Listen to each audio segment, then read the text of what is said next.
हाँ भाई बच्चों, कैसे हो? उम्मीद करता हूँ बढ़िया होंगे। तो आज की क्लास हमारी क्लास नंबर 4 है।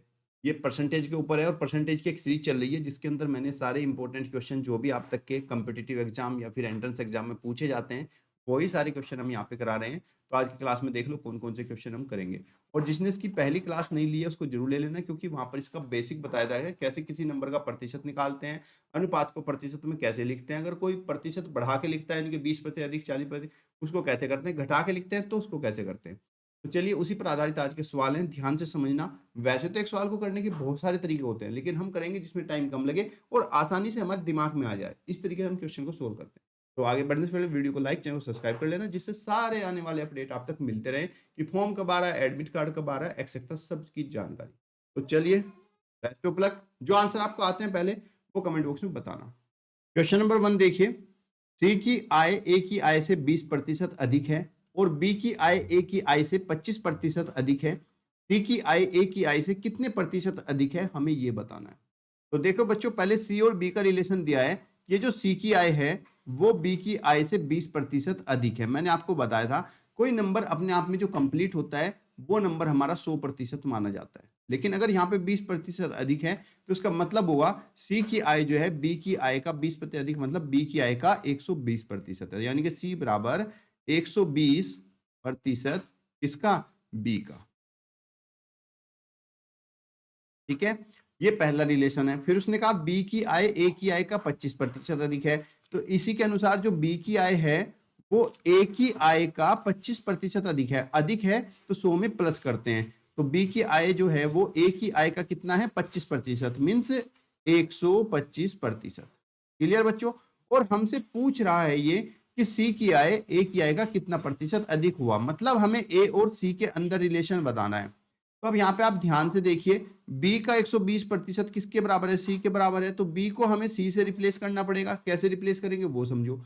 अब ये देखो बी बराबर ए गुणा 125% है, तो मैं अगर किसी समीकरण में दोनों तरफ किसी संख्या से गुणा करता हूं तो कोई फर्क नहीं पड़ता है। तो मैं यहाँ पे देखो 100% ऑफ बी है, तो मैं दोनों साइड 120 से गुणा कर दूंगा। 120% ऑफ बी बराबर ए गुणा 125% और गुणा में 120%। बात यह है कि जितनी गुणा इधर करूंगा इतनी ही मुझे इधर करनी होगी। अब मुझे तो सी और ए में रिलेशन बताना था, तो 120% ऑफ बी किसके बराबर है, सी के बराबर। तो इस पूरी वैल्यू को मैं यहां से रिप्लेस कर दूंगा सी से, तो ये हमारा हो जाएगा सी बराबर ए गुणा 125% गुणा 120%। हमें तो प्रतिशत वैल्यू बतानी है, तो प्रतिशत वैल्यू के अनुसार सी बराबर ए गुणा 100, जो 25% है। यहाँ पे देखो एक ही बार प्रतिशत का निशान चाहिए, और मैंने जब आपको बेसिक क्लास समझाई थी मैंने बताया था प्रतिशत का मतलब 1/100 होता है। तो ये जो प्रतिशत है इस प्रतिशत को यहाँ से रिमूव कर दिए, इसके जगह लिख दिए 125/100 और गुणा में 120% ऐसे ही रहने देंगे, क्योंकि उसने पूछा है से किया है ए का कितना प्रतिशत है। अब इसको हल करेंगे, 25 पंजे 125, 25 चौका 100, 4 से 120 को काटेंगे, 4 तिया 12। अब यहाँ पे गुणा हो जाएगी ए गुणा 30 पंजे 150, तो सी कितना हुआ, ए का 150%। ऑप्शन नंबर ए आपका राइट आंसर। मीन्स इसका क्या समझ में आपको कि जो भी हमें मान ज्ञात करना है, जैसे सी क्या आएगा ए से, तो सी और ए में रिलेशन निकालेंगे। अगर वो हमसे पूछता कि सी और बी में क्या संबंध है, तो सी और बी में संबंध दे ही रखा था। लेकिन अगर ये हमसे पूछ लेता कि भाई हमें तो ये बताओ बी सी का कितना प्रतिशत है, तो 120 इधर बट्टे में चला जाता, तो 1/120% हो जाता। क्लियर बच्चों? एक तो तरीका से करने का ये है। अब मैं आपको दूसरा मेथड भी बताता हूं जो कि आपका रेशियो पर बेस है, उस मेथड को भी समझिए, क्योंकि जो मेथड आपको अच्छा लगे उससे आप क्वेश्चन को सोल्व करना। अब जब हम देखते हैं दूसरा मेथड, दूसरे मेथड के अनुसार अगर हम इसको करेंगे तो हम पहले इनको रेशियो में बदल लेंगे। जैसे कि ये था सी बराबर बी से की आय से 120% अधिक है, यानी कि 120/100 इंटू में बी, इसका 120% निकला। तो यहाँ पे बच्चे हमारा हो जाएगा सी रेशियो बी, सी जो है इसके बट्टे में जाएगा बराबर 120/100। इसको हम काटेंगे, 0 से 0 कट जाएगा, 2 छिक 12 और 2 पंजे 10। तो यहाँ पर सी रेशियो बी हमारा आ गया है 6/5, 6:5 आ गया है। ठीक है, ऐसे ही हम यहाँ पे बी और ए में रेशियो निकालेंगे। तो यहाँ पे बच्चे बी और ए का जो संबंध है वो ये है कि बी की जो आय है वो ए की आय का 25% अधिक है, मीन्स ए का 125%, 125/100। यहाँ पर बच्चे बी रेशियो ए हम लिखेंगे, बी रेशियो ए, क्योंकि ये अपोन में जाएगा, इज इक्वल टू हो जाएगा 125 बटा 100, इसको हल करेंगे 25 पंजे 125, 25 चौका 100, तो बच्चे बी रेशियो ए जो है वो आपका 5:4 आ जाएगा।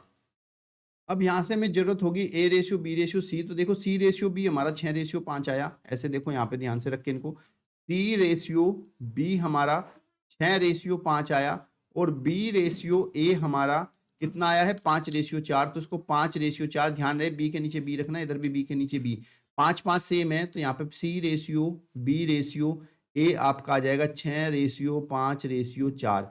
हमें बताना सी ए का कितना प्रतिशत है, तो बच्चे सी ए का कितना प्रतिशत है, ऐसे करने के लिए हमें क्या करना है, देखो सी और ए, सी हमारा कितना है 6 और ए हमारा है 4, तो हमें यहाँ पे लिखेंगे सी ए का कितना प्रतिशत है, इसके लिए देखो सी कितना है हमारा बच्चे यहाँ पे 6, तो इसको लिखेंगे 6, और ए कितना है 4/4 और गुणा में 100, इसको हल करेंगे 4 से 100 कटेगा 25 बार, 25 छिक्का 150, 150%, ऑप्शन नंबर ए आपका राइट आंसर। इसमें से किसी का भी हमें रेशियो निकालना है, उसी को हमें ऐसे ही करना है, जैसे सी ए का निकालना है तो सी को ए से डिवाइड करेंगे इंटू 100, बी और ए का निकालना होता बी को ए से डिवाइड करेंगे और डिवाइड बाय इंटू 100 करेंगे, आपका प्रतिशत आ जाएगा। क्लियर बच्चों? चलिए अगला क्वेश्चन समझते हैं, ये भी आपका मोस्ट इंपोर्टेंट क्वेश्चन है, और इसमें क्या पूछा गया पहले आपको ध्यान से क्वेश्चन पढ़ना है, क्योंकि क्वेश्चन में ही आधे आंसर छिपे होते हैं। एक व्यक्ति अपनी आय का 75% खर्च करता है और उसकी आय 20% बढ़ जाती है, तो वह अपने खर्च को भी 20% बढ़ा देते हैं, उसकी बचत कितने प्रतिशत लगभग बढ़ जाती है, हमें ये बताना है। तो मान लीजिए इस तरह के सवाल को हम कैसे करते हैं, हम 100 रुपये मान के चलते हैं कि माना जो उसकी आय थी, उसकी जो पहली आय थी वो 100 रुपये थी, तो यहाँ पर जो टोटल उसकी आय थी वो 100 रुपये थी, इसमें से 75% वो खर्च करता है, तो यहाँ पे लिखो आप इनकम, और यहाँ पे लिखो आप खर्च, और यहाँ पे लिखो आप बचत। तो 100 रुपये के अनुसार अगर हम देखें तो 100 रुपये वो पहले कमा रहा था, 75 रुपये खर्च कर रहा था, तो 100 में से 75 करते हैं, इनकम में से खर्च माइनस करते हैं तो बचत आ जाता है, तो बचत वो यहाँ पे 25 रुपये की कर रहा था, मतलब 100 पे 25% की उसकी बचत हो रही थी। फिर क्या हुआ, उसकी इनकम जो है वो 20% बढ़ जाती है, मतलब पहले जो वो 100 रुपये कमा रहा था अब 100 नहीं कमा रहा है, 100 का 120%, मतलब 120 वो रुपये कमा रहा है, लेकिन वो अपना खर्च भी 20% बढ़ा देता है, यानी कि पहले जहां वो 75 रुपीज खर्च कर रहा था, अब वो इस खर्च में 20% बढ़ा दिया, यानी कि 75 का 120% वो अब खर्च करने लगा। इसको हल करेंगे 25 तिया 75, 25 चौका 100, 4 तिया 12 जीरो, तो अब वो 75 की जगह 90 रुपये खर्च करने लगा है। अब उसकी बचत कितनी हुई ये हमें बताना, तो 120 रुपये उसने कमाए, और खर्च जो जहां वो पहले 75 रुपये खर्च कर रहा था उसका 20% बढ़ाने के बाद वो 90 रुपये अब यहाँ पे खर्च कर रहा है, तो अब उसकी जो बचत है वो 30 रुपये की बचत हो रही है। अब हमसे पूछा है कि उसकी बचत में कितने प्रतिशत की लगभग वृद्धि हुई है, तो बचत की वृद्धि कितनी हुई है, यहाँ पे पहले लिखो आप बचत, बचत में वृद्धि, बचत में वृद्धि, पहले 25 रुपये बचा रहा था लेकिन अब कितने बचा रहा है 30 रुपये, तो आप क्या करोगे बच्चों 30 माइनस 25 करोगे तो उसकी बचत में 5 रुपये की वृद्धि हो गई। अब हमें प्रतिशत निकालना है कि कितने प्रतिशत वृद्धि हुई है, तो वृद्धि प्रतिशत निकालने के लिए क्या करते हैं, जो भी वृद्धि होती है 5 रुपये की यहाँ पे वृद्धि हुई, किस पर, जो पुरानी बचत थी ओरिजिनल बचत थी 25 रुपये, इंटू में 100 करेंगे, 25 चौका 100, 4 पंजे 20, तो अब जो उसकी बचत है वो पहले से 20% ज्यादा हो रही है, ऑप्शन नंबर ए आपका राइट आंसर। क्लियर बच्चों? उम्मीद करता हूँ ये भी समझ में आया होगा, स्टेटमेंट के अकॉर्डिंग ही क्वेश्चन है, एक बार फिर से समझ लीजिए, जब भी ऐसा प्रश्न आए जहाँ पे आय छिपी हुई हो तो आप उस आय को 100 रुपये मानोगे, क्योंकि 100 रुपये पे जो भी प्रतिशत वैल्यू होती है वो उतनी होती है जितना प्रतिशत, तो इनकम उसने पहले कमाया 100 रुपये, खर्च किया 75 रुपये, तो उसकी पहली बचत हुई 25 रुपये, लेकिन अब उसकी इनकम जो है 20% बढ़ गई, मतलब 100 पे का 120% निकालेंगे तो 120 ही होगा, अब 100 की जगह 120 उनकी इनकम हुई, और उसका खर्च भी 20% बढ़ गया है, जहां पे पहले वो 75 रुपीज खर्च कर रहा था अब 75 रुपये नहीं, 75 का 120% खर्च करेगा, क्योंकि बढ़ी है, अगर कम होती तो 100 में से 20% माइनस करके हल करते। अब 75 का 120% निकाला हमने 90, तो 75 की जगह वो 90 खर्च कर रहा है, तो कमाए 120, खर्च किए 90 रुपये, तो बचत हुई इसकी 30 रुपये। अब यहाँ पे हमें बताना कितनी बचत पहले से ज्यादा प्रतिशत हुई है, तो 30 रुपये अब इसने बचाए, पहले 25 बचा रहा था, माइनस किया तो बचत हमें पता चली कि 5 रुपये वो ज्यादा कमा रहा है पहले से, तो जो पहले से ज्यादा कमा रहा है वृद्धि बटे में ओरिजिनल इंटू में 100 करेंगे तो आपका बचत प्रतिशत आ जाएगा। क्लियर बच्चों? कमेंट बॉक्स में जरूर बताना समझ में आ रहा है कि नहीं, और वीडियो को लाइक करते चलना। चलिए अगला प्रश्न देखिए, ये भी आपका इंपॉर्टेंट क्वेश्चन है। चलिए देखिए सवाल को, ए की आय का 5% बी की आय के 15% के बराबर है, मतलब ए का 5%, ए गुणा 5/100 बराबर है बी की आय के 15% के बराबर, मीन्स बी गुणा 15/100। ये पहला संबंध हमें मिला, 0 से दोनों 100 से 100 चला गया, ए बराबर हो गया बी गुणा 15, और जो ए के साथ बटे में वो बटे में चला जाएगा, तो 5 दिया 15, तो ए बराबर हमारा 3b, ये हमारा एक संबंध आया। फिर उसने कहा कि बी की आय का 10%, सी की आय का 20% के बराबर है। बी की आय का 10% मतलब बी गुणा 10 बटे में 100, क्योंकि बी की आय का 10%, किसी का प्रतिशत निकालते हैं उसकी गुणा करके भाग 100 करते हैं, बराबर है सी की आय के 20%, मीन्स सी गुणा 20 बटे 100। यहाँ पे बच्चे 100 से 100 चला गया, बी बराबर हो जाएगा सी गुणा 20, और जो यहाँ बी के साथ गुणा में वो इधर डिवाइड में आ जाता है, 10 से 20 कटेगा 2 बार, तो बी बराबर हो जाएगा 2c। क्लियर बच्चों? ये हमने ए और बी और सी में संबंध निकाल लिए। अब प्रश्न में बोला गया है कि सी की आय यदि 2000 हो, मीन्स सी बराबर कितना हो 2000, तो प्रश्न के अनुसार सी की आय 2000 है, तो बी बराबर आपका 2c था, तो 2 इंटू 2000, तब बी की आय आपकी हो जाएगी बच्चे 4000। बी की आय आपकी 4000 हुई।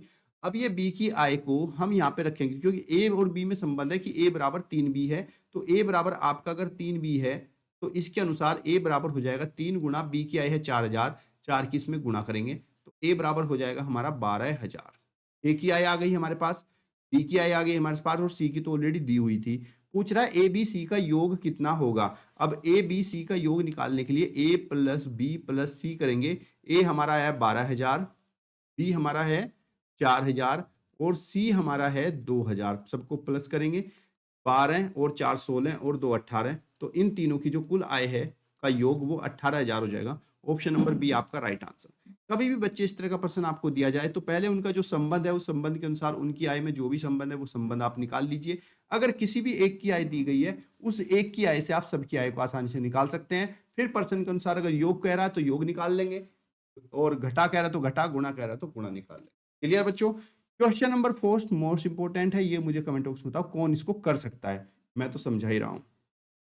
अगला क्वेश्चन आपका, किसी संगठन के 40% कर्मचारी मैट्रिक पास हैं, मैट्रिक बोलते हैं 10th पास को, और शेष के 50% स्नातक है, स्नातक बोलते हैं ग्रेजुएट को, और तथा अविशिष्ट जो बचे हुए हैं वो 180 स्नातकोत्तर है, यानी कि पोस्ट ग्रेजुएट है।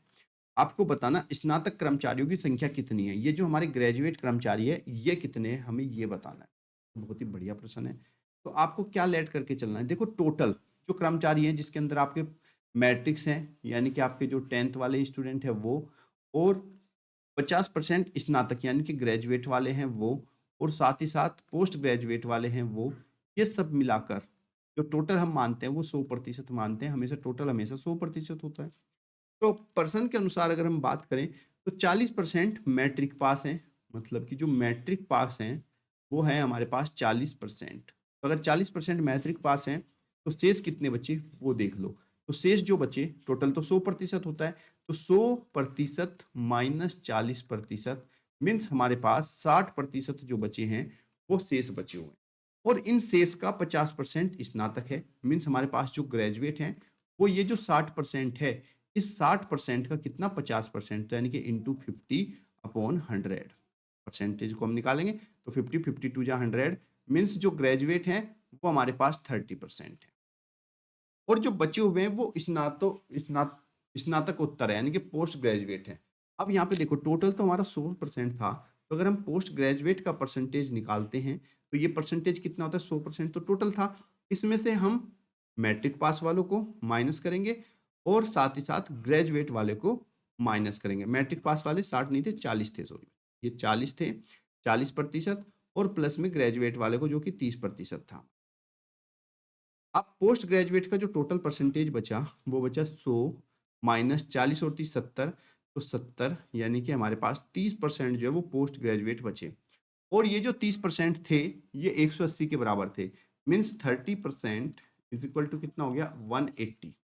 अब हमसे पूछा गया है कि ग्रेजुएट की कितनी संख्या है, और ग्रेजुएट कितने थे, ग्रेजुएट जो थे हमारे स्नातक थे वो जब हमने इसको हल किया था वो 30% के बराबर आए थे, और 30% हमारा 180 के बराबर है, तो मीन्स हम कह सकते हैं कि ग्रेजुएट जो परसेंटेज था वो भी 30% ही था, और ये 30% 180 के बराबर ही है, इसलिए ग्रेजुएट हमारा 180 होगा। ऑप्शन नंबर सी आपका राइट आंसर।